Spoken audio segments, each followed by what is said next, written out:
बहुत अच्छी बात कही मनोज जोशी साहब। मैं आपके पास भी आ रहा हूँ। मनोज जोशी साहब, एक चीज ये बताइए, क्योंकि मैं जो सार्क, भाई पुष्पेश पंत साहब ने बहुत बेसिक चीजें बता दी और क्लियर कर दिया। सार्क का जो एक जनरल इंप्रेशन मेरे जैसे व्यक्ति को, जो विद्यार्थी है, उसको ये है कि भाई पुलवामा के बाद हमने पाकिस्तान से एक तरह से बहाना किया कि हम आपके यहाँ नहीं आएंगे, और हमने सार्क को उसके बाद चलने नहीं दिया, वो जो भी कारण थे। तो जैसा पुष्पेश पंत साहब कह रहे हैं कि एससीओ हो चाहे सार्क हो, इसका अब कोई रेलेवेंस नहीं रह गया है। आपको भी क्या लगता है? क्योंकि अगर रेलेवेंस नहीं है तो हम लोग को उससे बाहर निकलना चाहिए। हम पिछलग्गू बन के एससीओ में क्यों बैठे रहे? देखिए देखिए, सवाल रेलेवेंस का नहीं है। सवाल यह है कि एक रीजनल संगठन तो होना चाहिए। मतलब अगर भारत, जहां पे भारत है, चारों ओर उसके मुल्क हैं जो सार्क के सदस्य हैं, हमारी कोशिश ये होनी चाहिए कि जो हमारे पड़ोसी हैं वो हमारी डोमिनेशन वहां पे होनी चाहिए। डोमिनेशन ये नहीं कि हम हमारी फौज वहां घुस जाए। हमारी आर्थिक डोमिनेशन होनी चाहिए, पॉलिटिकल होनी चाहिए, कल्चरल होनी चाहिए। क्योंकि हम अगर कहते हैं कि हमारी पॉपुलेशन इतनी, हम इतने, सार्क में एक हमारी विचित्र जगह है। सब सार्क मुल्कों के साथ हमारा बॉर्डर बनता है, और कोई भी सार्क दूसरा मुल्क जो है उसका बॉर्डर दूसरे सार्क मुल्क से नहीं बनता है, केवल पाकिस्तान अफगानिस्तान को छोड़ के। पाकिस्तान अफगानिस्तान का भी बॉर्डर है। तो मेरे कहने का मतलब यह है कि अगर भारत सोचता है कि हम किसी किस्म की महाशक्ति बनना चाहते हैं, तो सबसे पहले अपने रीजनल, जो हमारा रीजनल इलाका है, जो अपने पड़ोसी हैं, वहां पे तो हम हावी हों। पर अभी पुष्पेश जी ने समझाया कि पूरा वर्णन दिया नेपाल का, बांग्लादेश का, श्रीलंका का, पाकिस्तान तो खैर छोड़िए। तो मैं नहीं समझता हूं कि कोई भी ऐसी महाशक्ति हो सकती है जिसके की पड़ोसी जो हैं उसके साथ नहीं है। ये खासियत होती है पावर, ग्लोबल पावर की, कि आपके जो पड़ोसी हैं वो दुश्मन तो ना हो, पर हमारे तो दुश्मन भी हैं। तो ये एक हमारी कमजोरी है, क्योंकि हम यहाँ पे इकोनॉमिक पॉइंट ऑफ व्यू से हम डोमिनेंट पावर हैं, पर हम किसी भी वजह से इसका इस्तेमाल नहीं कर पा रहे हैं। आज ये सूरत है कि कोई भी जो पड़ोसी मुल्क है, वहां हमारा इन्फ्लुएंस तभी होता है जब वहां जो राज्य कर रहा होता है वो हमारे पक्ष में होता है। जैसे शेख हसीना है, कल और कल जो है वो चले जाएं, कोई दूसरा लीडर आ जाए तो मामला पलट सकता है। श्रीलंका में यही हुआ। आपने देखा, जब राजपक्षे थे तब हमारे खिलाफ थे, जब उनके सक्सेसर आए तो फिर हमारी रिलेशनशिप अच्छी हो गई। जब वो गए फिर दोबारा वही हो गई। तो हम जो हमारा जो नेचुरल इन्फ्लुएंस है, हम उसको कायम नहीं कर पा रहे हैं साथ में। और उसको कायम नहीं कर पा रहे हैं, वो हमारी अपनी अंदरूनी कमियां हैं यहाँ। क्योंकि हमारा 101 नंबर है ग्लोबल हंगर सूचकांक में, हमारा 101 नंबर है, तो हम कहां कर पाए? क्या बांग्लादेश हमसे आगे, पाकिस्तान हमसे आगे है, श्रीलंका हमसे आगे है।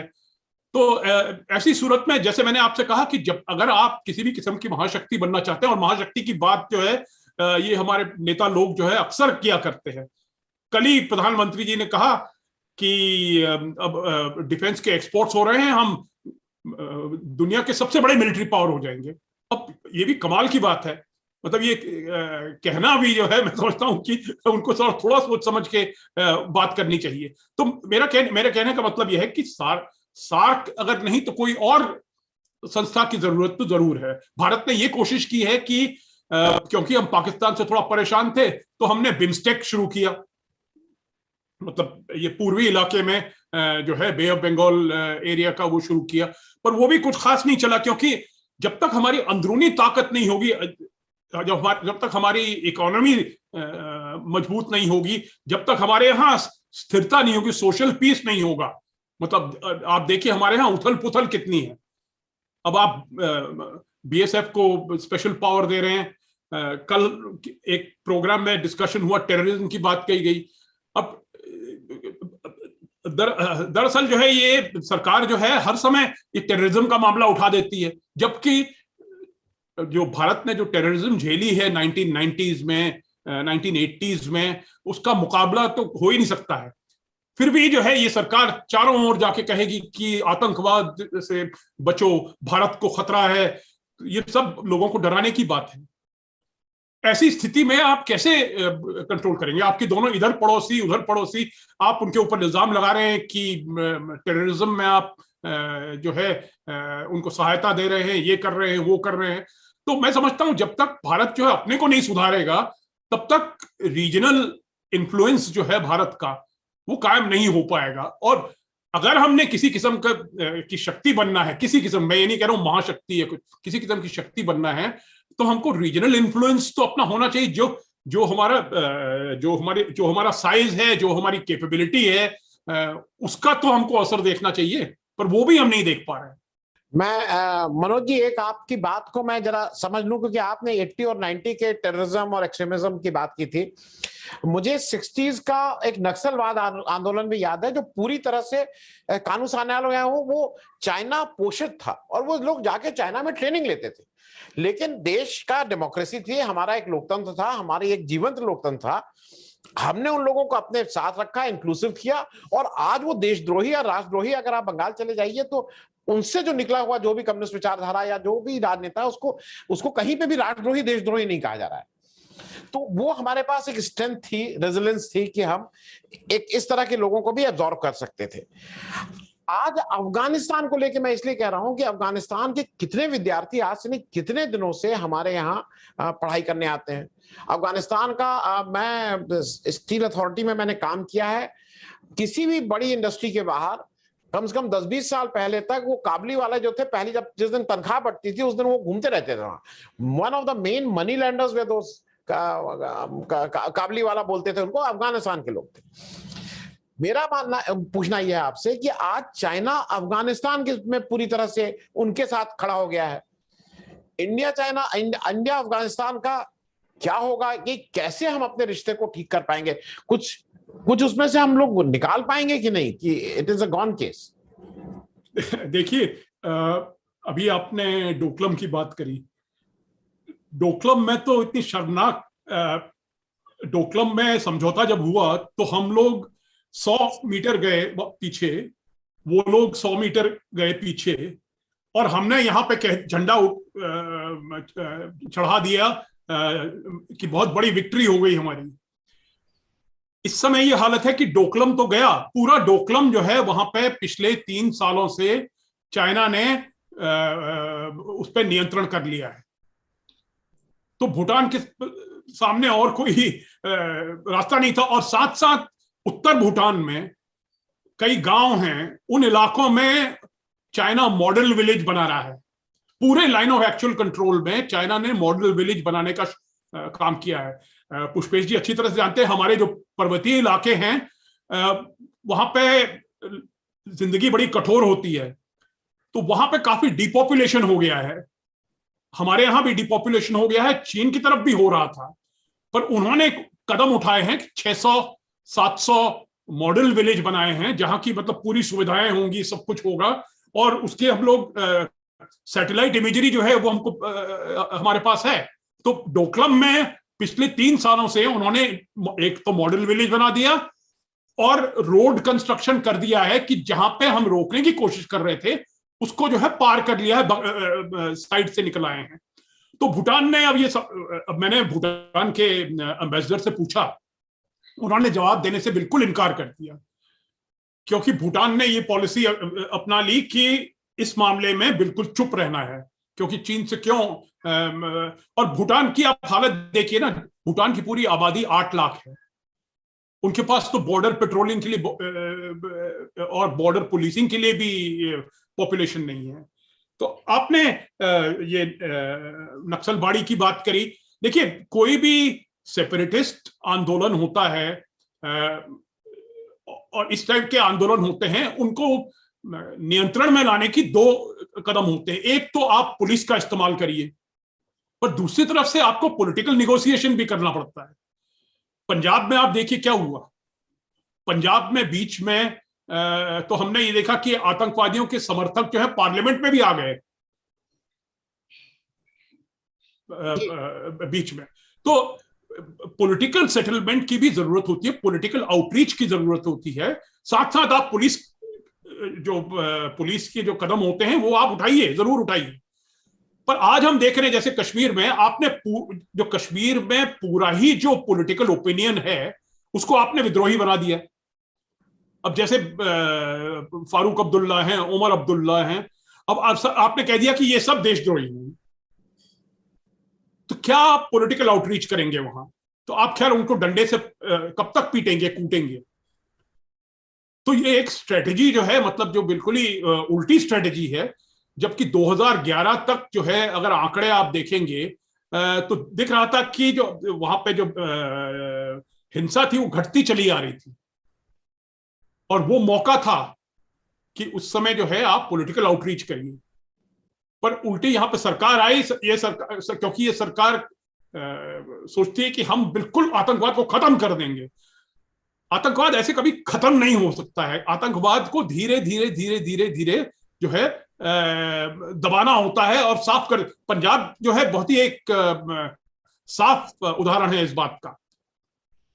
आपने अफगानिस्तान की भी बात करी कि अफगानिस्तान में क्या, देखिए अफगानिस्तान के साथ हमारी सबसे बड़ी प्रॉब्लम तो यह है कि हमारा बॉर्डर साथ में नहीं है। और हमने बीच में पेशकश की थी कि ईरान के माध्यम से, चाबहार से अफगानिस्तान में कांटेक्ट बनाए रखेंगे।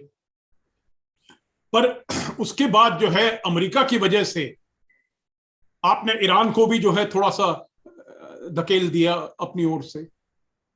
तो आपकी जो रीजनल पॉलिसी है, आप पाकिस्तान के साथ तो है ही आपका झगड़ा, पर साथ साथ जो है आपने अमेरिका का जो पक्ष किया, उससे ईरान के साथ भी आपका थोड़ा सा विवाद हो गया है। तो जो आपका जो लक्ष्य था अफगानिस्तान में हो या मध्य एशिया में, सेंट्रल एशिया में हो, इसको आप कैसे पूरा कर पाएंगे? और वहां पे आपकी जो पॉपुलर सपोर्ट थी पहले किसी जमाने में जो है कहते थे कि सोवियत यूनियन के जमाने में, वो अब जो है बिखर गई है। अफगानिस्तान में भी जब आपके पास वहां इंटरवीन करने का कोई माध्यम नहीं है, मैं इंटरवीन मिलिट्री तौर से नहीं कह रहा हूं, मैं कह रहा हूं इकोनॉमिक तौर से या पॉलिटिकल तौर से, या वहां पे इंटरवीन जब तक हम नहीं कर पाएंगे तब तक हम वहां पे कैसे? और पाकिस्तान का पूरा मकसद जो है, पाकिस्तान की पूरी पॉलिसी जो है वो भारत विरोधी है इस मामले में। और उनको कुछ भी सह सकते हैं, पर अगर भारत वहां पे कोई कदम उठाए तो पाकिस्तान को जो है, पाकिस्तान तुरंत जो है उसका विरोध करेगा। ये जो डिप्लोमेसी भाई हम समझते हैं एक साधारण व्यक्ति के लिए, क्या ये हशश होती है कान में छुप के, धीरे धीरे पता ना लगे, या देश को कॉन्फिडेंस में लेकर होती है? क्योंकि मुझे दो चीजें याद है इस देश में। मैं बहुत छोटा था, शास्त्री जी ने कहा कि भाई एक दिन का खाना छोड़ो, एक समय का खाना छोड़ो, पूरे देश ने खाना छोड़ा था। और उस समय उसको कहीं रिलेट किया गया था भारत पाक युद्ध से भी, देश की जो अन्न की व्यवस्था थी उस रिजर्व से भी। उसी तरह से इंदिरा गांधी ने जब बांग्लादेश 71 वॉर हुई, तो मुझे ऐसा लगता है उन्होंने देश को कॉन्फिडेंस में लिया था कि भाई ये हमारी दिक्कतें हैं, हमारे पास कुछ संसाधनों की कमी है, लेकिन चूंकि इन वजह, आज की तारीख में हम क्यों नहीं देश से को बताते हैं कि ये दिक्कत है, अब चीन हमारे में घुसा नहीं, इस तरह की बातें हम करते रहते हैं। क्या देश को कॉन्फिडेंस में लेने की जरूरत नहीं होती है डिप्लोमेसी में, चुप के? देखिए, हमारी जब लीडरशिप अनपढ़ है, कोविड जब आया था क्या बोला था हमारे प्रधानमंत्री ने कि बाहर जाके बर्तन थाली पीटो। तो ऐसी हालत में आप क्या किसको समझाएंगे? डिमोनेटाइजेशन का मसला हुआ, आप जो है एक जादू, हर चीज पे जुमला निकलता है, हर चीज पे आप सोचते हैं कि कोई नारा लगाने से काम बन जाएगा। हमने नारा दिया और हो गई, बात हो गई। अच्छा, अभी बात हुई है अरुणाचल प्रदेश की। मैंने इस समय अभी एक किताब लिखी है जो कि छपेगी कुछ 1-2-3 महीने में, जो पिछले साल जो विवाद हुआ पूर्वी लद्दाख में। आपको यकीन नहीं होगा कि आज तक सरकार ने जो है पूरा खुलासा नहीं किया है कि कौन से इलाके जो हैं वहां पे चाइनीज सेना घुसाई है। आज तक ये बात है। आपको याद होगा जबकि गलवान में इंसिडेंट हुआ था तो प्रधानमंत्री ने कहा था ना कोई घुसा है, ना कोई हमारी पोस्ट छीनी है। उसके बाद राजनाथ जी ने पार्लियामेंट में सितंबर में बयान दिया और कई बयान आए हैं, पर ये नहीं कोई बता रहा है कि जो सबसे बड़ी जो भारत की लॉस हुई है वो डेप्सांग में हुई है। डेप्सांग में जो है कम से कम 800 स्क्वायर किलोमीटर के इलाके पे हमारे पेट्रोल नहीं जा पा रहे हैं, हम गश्त नहीं लगा पा रहे हैं। अब किसी ने बात कही तो उन्होंने कहा नहीं नहीं ये तो पुराना मामला है, 2013 का मामला है। पर एक जनरल साहब ने विवेकानंद फाउंडेशन, आप जानते हैं विवेकानंद फाउंडेशन तो प्रो गवर्नमेंट है, उनके प्लेटफॉर्म पे उन्होंने एक लेख लिखा। उन्होंने कहा ये सब झूठ है, हम 2020 तक वहां पे गश्त लगा रहे थे, हर साल 8 से 10 पेट्रोल जाते थे। तो डेप्सांग में जो कुछ हुआ है, तो ये जो है अभी तक जो किसी ने ये शब्द डेप्सांग जो है सरकार की ओर से किसी ने सामने नहीं रखा है। पैंगोंग की बात करी है, गलवान की बात करी है, और आप जानते हैं कि पिछले 2-3 दिनों में गलवान के बारे में कुछ social media, Chinese social media में कुछ चित्र निकले हैं और वो उनके अनुसार मुझे ये लगता है कि जो गलवान में जो हादसा हुआ वो और भी ज्यादा सीरियस था।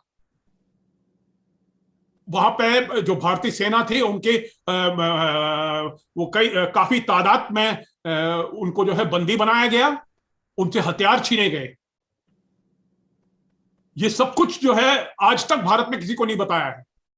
तो ये झूठ बोलने की आदत, बात छुपाने की आदत, नेहरू जी पे इल्जाम लगाते हैं कि सन 50 के दशक में उन्होंने जो है चीन के साथ जो विवाद हो रहा था उसका पूरा खुलासा नहीं किया, तो उसका नतीजा हमने देखा सन 62 में।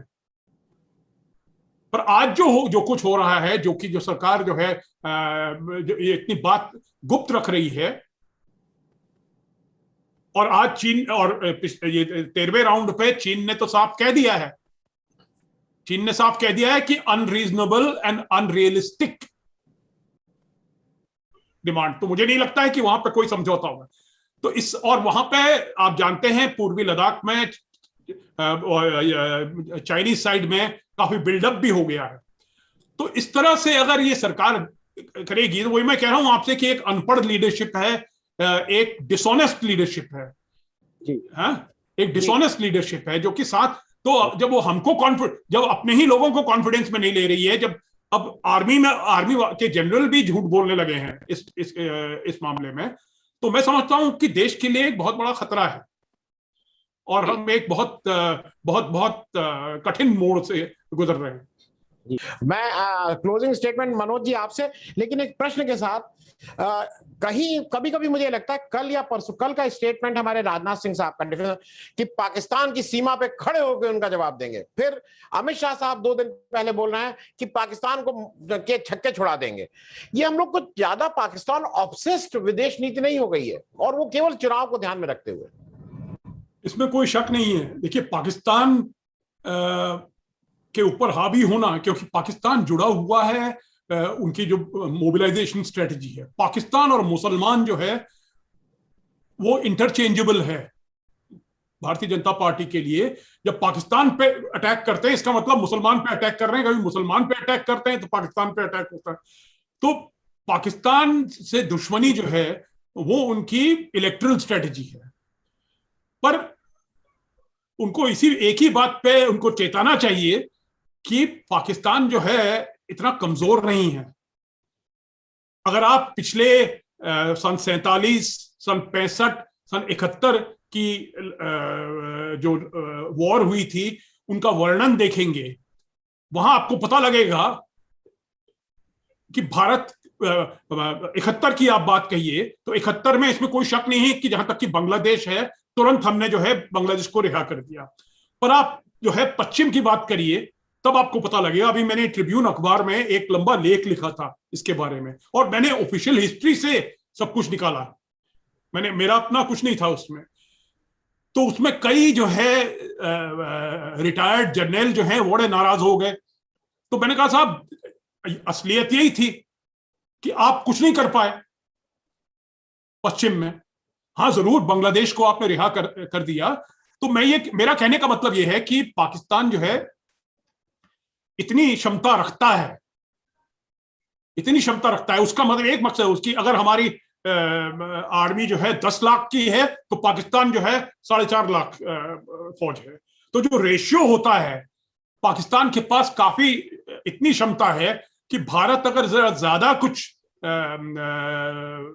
करे तो वो उसको झेल लेगा और इसकी जो है कीमत उल्टी ना देनी पड़ेगी। तो ये कहना ठीक है आपने हवाई जहाज भेज दिया, 2 बम वहां पे फेंक दिए और आपने एक हल्की सी मतलब रेड करी, कह दिया कि ये तो सर्जिकल स्ट्राइक हो गई है, तो ये तो सब पॉलिटिक्स की बात है। ये